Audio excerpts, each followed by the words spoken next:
Hey guys, and welcome back to another video. In this video we're gonna airbrush another shirt. It's gonna be a memorial, so let's go ahead and get started.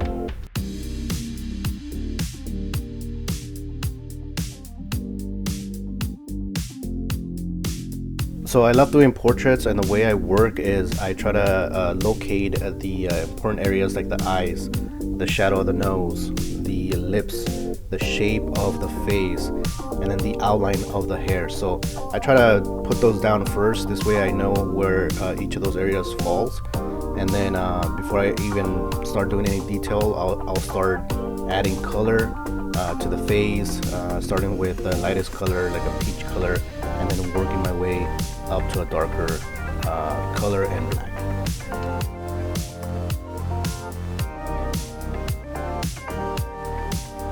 So the original reference photograph is only in black and white and does not give me any color indication, but at least it gives me where my highlights and my shadows will go, and that definitely makes the picture. So I would have to, here in this case, kind of use my expertise to add the color onto the shirt itself.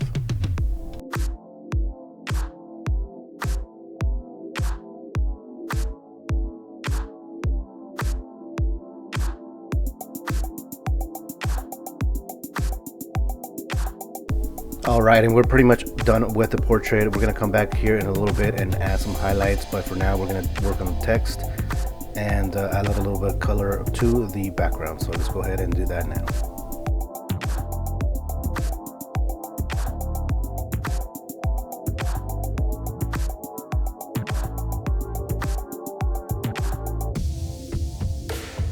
When it comes to drawing and painting, really learning how to memorize your reference picture is what's going to help you down the line. So, you know, if you do a lot of portraits, you'll recognize a lot of the bone structures throughout pretty much every portrait that you do.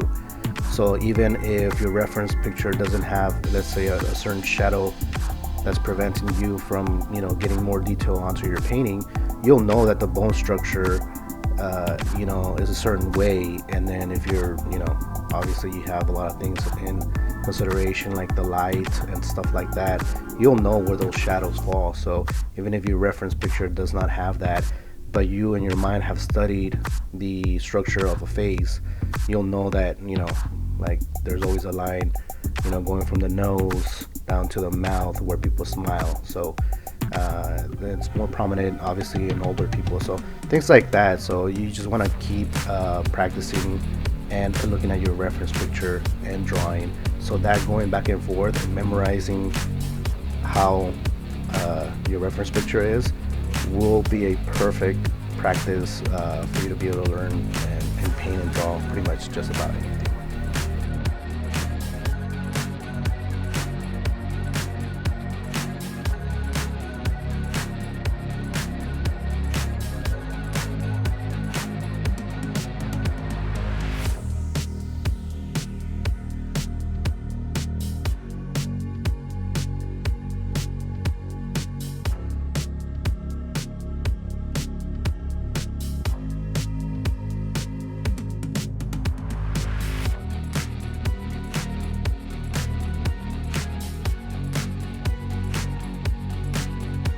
And here's the final shirt. I think it came out really nice.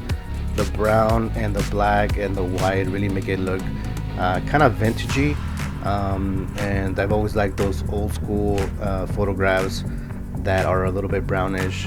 I think they have a lot of character, and that this is what it kind of reminds me of. So yeah, I think it came out really nice. Let me know what you guys think in the comments below, and let's see what other projects we got coming up in the future. I got some good ones coming up, so I'm excited to show you guys what I have in store. I'll see you guys in the next video. Take it easy for now.